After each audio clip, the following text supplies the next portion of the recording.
All right. How you doing? Hello, sir. All right. Hello. Come on, guys. Big cheer. Just microphones to your sides there. Just help yourselves. You got your mic.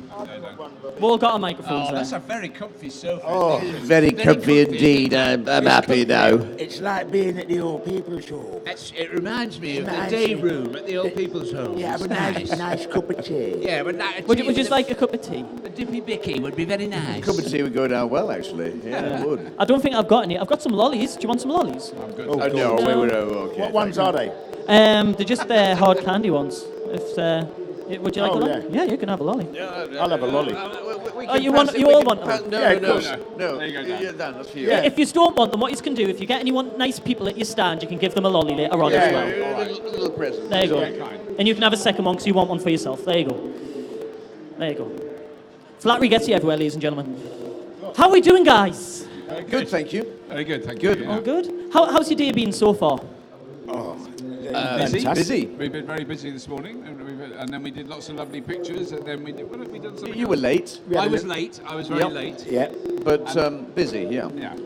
So you've been to a lot of Comic Cons and lots of different events in regards to Red Dwarf. So you get probably asked the same questions over and over and over again. So I want to know, what are the worst questions you've ever been asked by panelists or people coming to visit you that you've been asked at Comic Cons? What are some of the worst ones? What's your favourite episode? Is the one. It's very hard to answer, but I think the best one I've ever had was with Craig in America, and a very young and very innocent-looking boy came out and said, "Excuse me, sirs, can you tell me what smeg means?" And that was difficult. That was quite difficult because people are very polite in America and they don't Yeah. say rude words. So how did you actually answer that, though? We just crawled off the stage. We said, "Look in a dictionary. Ask your mum. Ask your dad." What about you, Danny? Oh, Chris. If you... No, Chris. No, just technical questions about the plot. Yeah. Occasionally we get asked questions about that, and of course I haven't a clue. The one at Series 8, was it, when Rimmer kneed Death in the nuts? Sort of what happened after that, and I just sort of say, well, ask Doug. Yes. So if anyone's got that in mind, ask Doug. When we've done question and answers with Doug there, we don't say anything. We just let Doug explain it. This means you can sit on a nice comfy sofa, really, Sit on doesn't a nice it? comfy sofa with Doug. Exactly. Nice. Yeah. What about you, Danny? Any weird questions you've been asked? Yeah. When's the guy on the other stage going to shut up when Robert and Chris are talking? Unbelievable, yes. I bet you was all thinking that, weren't you? You didn't want to say it, did you? Shut up! No, it's quite funny. Timing is everything. No. Mine, it's the same, isn't it? You know, I think the hardest one is always, what's your best episode? What's your favourite episode? And it's just, for me, it's impossible to answer. So it looks like you don't want to answer. Yeah. But really, it's impossible. I mean, I could find an element in every single episode which could rank as, some of the best work I've ever done. So, But the thing is, I would say to what's your favourite episode, there's about 3 or 4 that I would always use, although someone tends to say, hang on, but you said last time that Marooned was your favourite episode. But now you're saying Dimension Jump, so which is it? So you get people who are quite remember what you said they last remember time, everything so- you say. So try and give them a different answer. The Red Dwarf community is very, very strong, and it's great as well that it's a new generation of Red Dwarf fans are coming in as well and watching the old episodes as well. What's that been like? Are you seeing younger people come to see you now and speak to you about the show? We're on our 3rd generation of watcher. Yeah, last year, I think it was, or maybe early this year, a woman came up who was roughly my age, roughly. And she had an H on her forehead, and she said, my family's really keen on, this is my daughter. And then a woman who was sort of the age of her daughter came up, and she said, we love Red Dwarf, oh, brilliant. And then a younger woman came up, they all had H's on, and she said, we love it. So that's mother, daughter, granddaughter, and then pushchair comes around, there's a very small baby with an H on its forehead. 4 generations of women that were obsessed with Red Dwarf. I think the baby wasn't entirely sure why it had an H stuck on its forehead. But it was... And why it wasn't in the cardboard box under the pool table. Look, it's sinking in. Extraordinary. But this morning I met some people and they said, and they had a picture that I signed from Series 3. I said, oh, God, we did that in 1989. And they both, without any joke or anything, they said, oh, we weren't born then. Well, our co-producer wasn't born when we started Red Dwarf. No. Wow, but I would get used to that, Bob. I know, I'm It ain't going to change anytime soon, I don't think, going forward. Yeah, well, every show you come to, there's or every year, there's going to be a 10-year-old kid coming up, you know, for an autograph or for a selfie or whatever. And so for 30 years, there's always been a 10-year-old. Yeah. You know, and the next year, you know, the 10. So that pretty much every year, there's a new generation, even though it's not generational. If you know And what I mean. now Netflix as well. I mean, I met a lad this morning who'd watched the entire first 8 series on Netflix in one session. Yeah, Wow. it's crazy. Hours and hours. see, I miss the good old days of Friday night, BBC 2, 9 Yeah. p.m. Do Yeah. not interrupt me, it's Red Dwarf time. yeah. That was my generation. It's like Friday nights. I didn't have many friends, it seems. But I used to just sit at home, watch Red Dwarf on BBC 2, and it just Yeah. was amazing. And it's amazing to see you guys are back again, isn't it? They keep coming back. New characters, new suits, new waistlines. You look just as good, though, I've got to say. Well, yeah, no, some people did comment, and I think accurately, but slightly cruelly, that it looked like Crichton had downloaded one too many apps. Which I thought was a little bit unnecessary. Yeah, apps short for apple pie. Well, you've all kind of got a bit of a Crichton look just recently. What was that like, having all of that put on? Now you know how he feels every episode. It was. I was ill on the first day we did Yeah. that, but it was.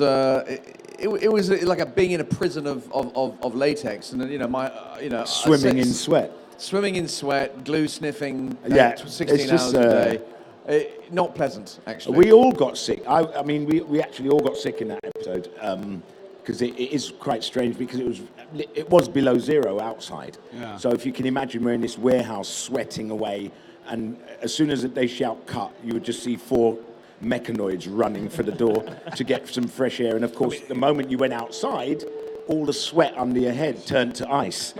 It was a perfect storm of Red Dwarf location filming with everyone in a Crichton mask, sweat globules going down, Yeah. and then dry ice, sort of toxic, you know, yeah. Pretty unpleasant. hot lights, as Danny said, Mock fights. -6 outside, you know, hanging around, not really know what we're going to do next.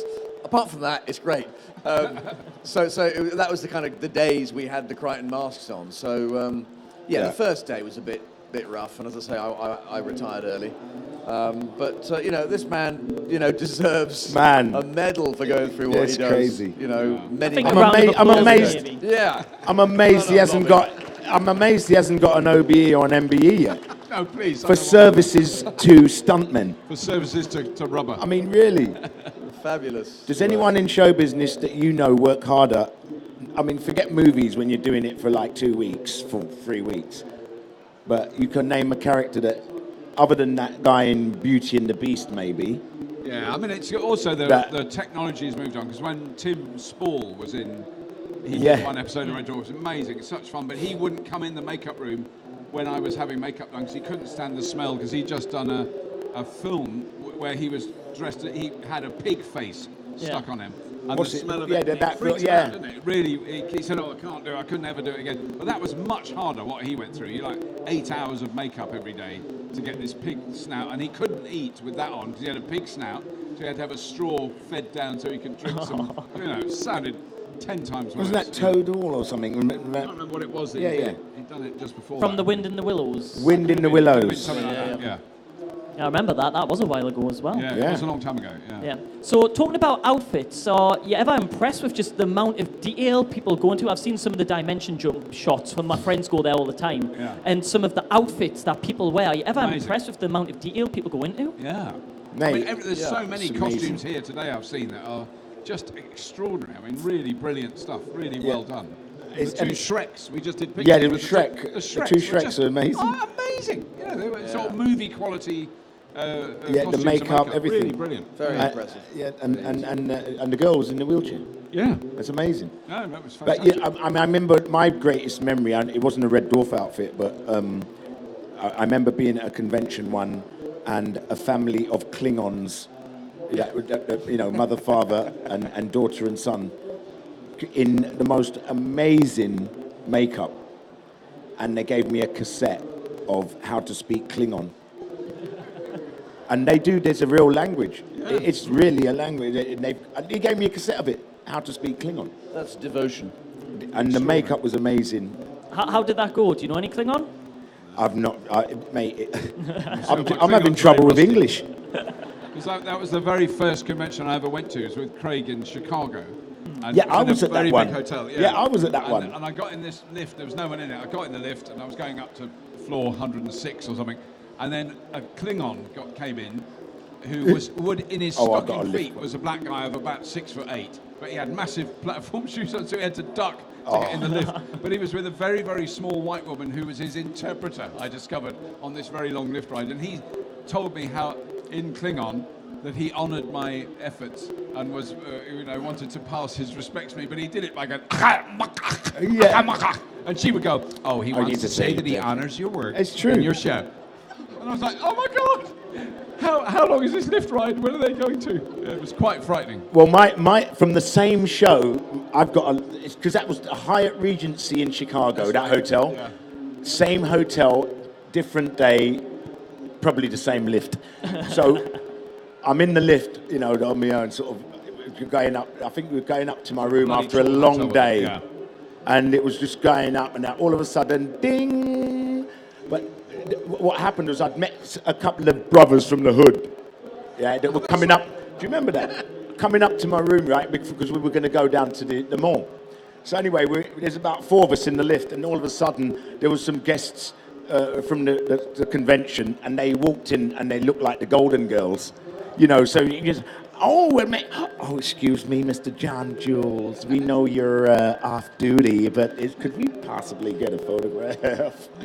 So they're all like this, right? They was just like, what's going on here? They didn't know who I was, so it was just weird that these women came in and started talking to me.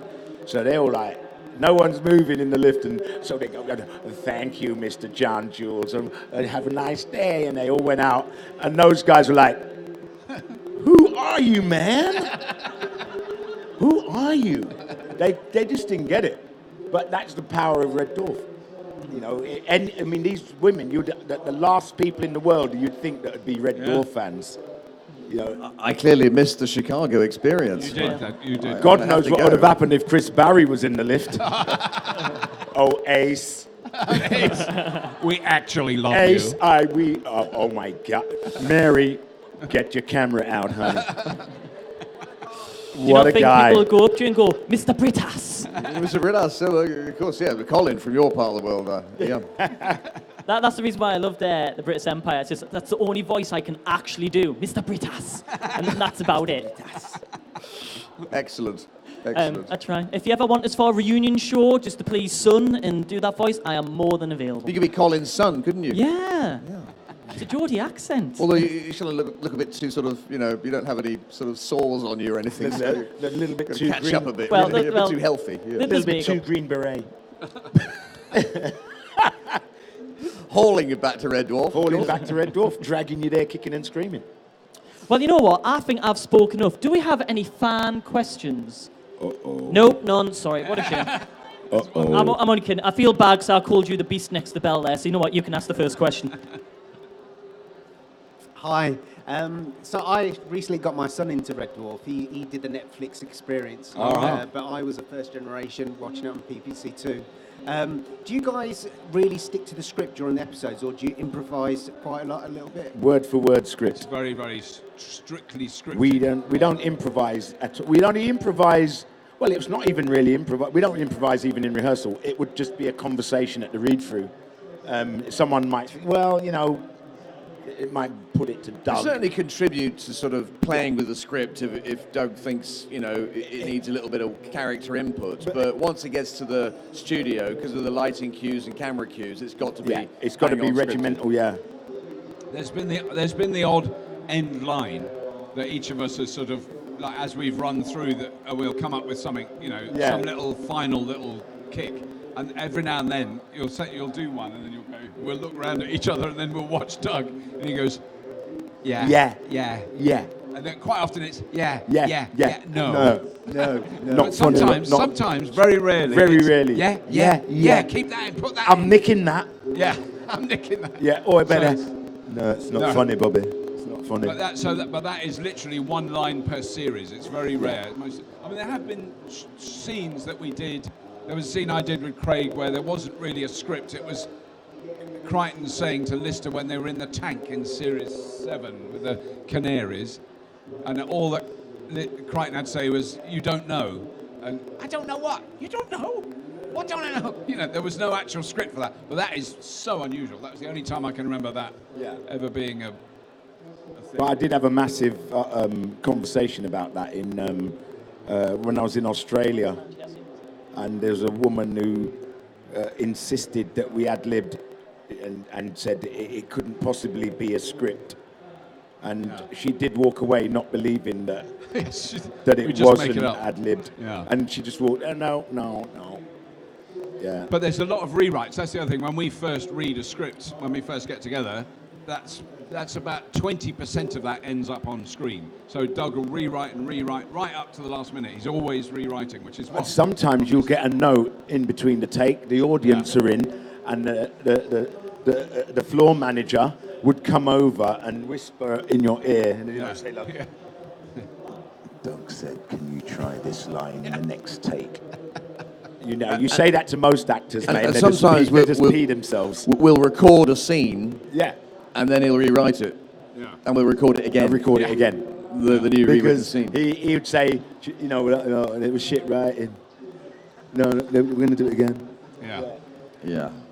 But he's the first person that will, take responsibility if he doesn't think the scene's working. He'll say that it's me writing, When in fact it was probably us. It was not probably quite us. getting Not the, quite getting it right. not quite not understanding getting it. right. Right, keep your hands up if you've got fan questions. Next question here. Hiya. So next year it's Red Dwarf's 30th birthday.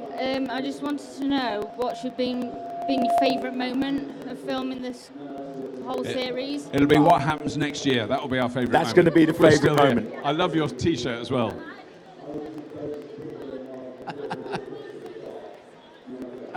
Cool. Smoke for brains. Smeg for brains. I don't know. No, that's the hardest question for us to answer is favourites. Well, I hope it'll be next year that we'll. But one of my favourite moments was kissing Craig. That was Yeah. that was extraordinary. I got a little bit excited when I watched. I think we were both apprehensive about that, Yeah, but Craig you went and I. for it big time. But we went for it, and it was one of the longest takes for such a relatively short It thing. just no one said cut, so they were just full on snogging, Slobbering away on each slobbering other. away at each other. Craig and I both had dribbling sort of down half a each ton other's of cosy. polo mints beforehand, sort of. Yeah. But that was a moment. Yeah, and Ed By eventually went, cut! After what seemed like half an afternoon. half an hour. Yeah. And Craig looked at me and said, that wasn't bad, was it? And I went, no, I think it was rather good, actually. Hey, it didn't even air. Yeah, Chris is a good kisser, man. He's a good kisser, man. We didn't go that far. Right, next question just straight ahead here, guys. I was going to ask about Mr. Fribbles. Have you got any memories about Mr. Fribbles, Chris? Mr. Flibble, or Mr. Flibbles, you call him what you want within reason. Dribble. He dribble, yes. Not to be confused with others that dibble. Mr. Flibble, yeah, I'm digressing again. We Mr. Fiddle? like that. All I remember is being trapped with Flibble behind that screen, and I thought I personally was going mad. I felt like they were going to sort of come along and say, you just stay there, Chris. We're going for lunch. We'll bring you something It back. was bizarre, actually, being on the other side of the glass as well. Yeah, yeah. Because we didn't know who actually was in captivity. At some point, is it us that's I can't even remember. It's so confusing. Yeah. Yeah, I really, it was an interesting episode, that. I would never say sort of best, but it was, all that potato people thing actually really did turn my head a bit, really. But the gingham dress and all that, it was... But you also had to play it. That would drive you mad. I played it slightly mad, didn't I? Yes. Looking in the mid-distance, sort of Mr. Flibbles, But very it- cross, and eyes, all Yes, that sort of yes, stuff. yes, Yeah, it was, But it's one of very those things that at the time, none of us had any idea that 10, 15 or 20 years later... That we'd be talking we'd about seeing it. Lots of Mr. Flibbles, It's you crazy. wouldn't know. It was a really short bit of our day, wasn't it? It really like was, The whole yeah. thing was built around Mr. Flibble. It became very popular again, it was, you know, the performance of the moment. I mean, the That's what it Flibble is. scene took about several hours to shoot, which is not much in the scheme of things, you know. But the Craig and me kissing seemed longer. And yet that was probably 7 seconds. Yeah. Now, I've got 2 final questions before I let you escape. Now, the first one is, what's it like to be pop stars and having music videos for Tongue Tied? What's that like? Well, it just came out about, again, it was young kids writing, asking where they could get a copy of the song from. And I sort of, you know, kindly, I did have the song on recorded. So I made a couple of cassettes and sent it to them. And then the letters kept coming. I'm like, oh, well, hold on a minute. I'm not going to send a cassette out every time someone asks for this. I realised that this is, you know, going to become very expensive. So that's when I approached the guys, you know, and say, look, you know, I'm getting all these letters, and you know, should we try and do a song? And everyone agreed, and that's how it came about, pretty much. And funny enough, Red Dwarf is 30 next year. Tongue Tied will be 25. Wow. The actual, not the song. The song itself in the show is older. It's older, but yeah. the single is going to be 25 years. So there could be a big bash, maybe a remix. Would we like a remix of Tongue Tied? I don't know about you, but if I'm But ever I feeling think- a bit low, it's one of those videos and songs you just sit and you're smiling all the way through. But I might do Little Fishy. Oh, yeah. I'm gonna get you, little fishy. Yeah, so I'll do the in I know it. in homage to the Tongue Tied 25 years, and then smash out the thrash metal version of Little Fishy. That could work. I've already got the backing track. I'm gonna get you, little fishy. It's just like, it sounds just like that. Yeah, it works. It sounds just like that. Do you ever go into a restaurant and when they say what you want, you go, fish! Fish! Yeah. Fish! But And just do that. When I do that for real though, when I do really want the fish, they look at me funny, like I'm joking. No, I really do want the fish. And then I have to say it 5 times like the show because they don't believe me. Yeah, no, the fish. Yeah, no, yeah, the fish. So I still end up doing it 5 times anyway. And the final thing I want to ask you is, I read that you're possibly going to do a tour very soon, maybe next year, because the quote I read is because you're getting on a bit. Well, we're not as old as the Pythons, and they did it. No, it's 2019 is when it's all booked for. We don't know quite how it'll plan out, but we're doing a live show in London at the O2 in London. That's sort of booked in, but then we're hoping to then, you know, it's not a tour in the sense of like 400 venues around the country, but it'll be, you know, Birmingham, Manchester, Leeds, or Newcastle. Newcastle would Yeah, be yeah. good, and Glasgow maybe. You know, that's the dream. Whether we'll actually get that done, I don't know, but yeah. Yeah, and maybe a TV series, or yes, a We do TV a series first. beforehand. So this time next year we'll be doing Series 13 13, or whatever yeah. it'll be called. Might not be called 13. Could never tell with numbers. Numbers yeah, are complicated. in a dream, in the ideal world, it would be nice to have done 13 and 14 back to back, so you get over that 1-3 thing, you know. And you're Although- going to be kissing Craig every season now, just because you think enjoyed I'll it so be- much. If it's in the script, I'll do it. This is like when we're on the set. This is why. This is very normal. Dan's on. My mate Steve Keys is standing by my desk apparently. Oh, lovely, Steve. Say hello to Hi, Steve. everyone say hi, Steve! Hi, Steve. Don't know if you could hear that, but there we go. But you know what? Saying he has to go see his mate Steve, I think we need to say a big thank you to the guys, don't we? How amazing do. are they?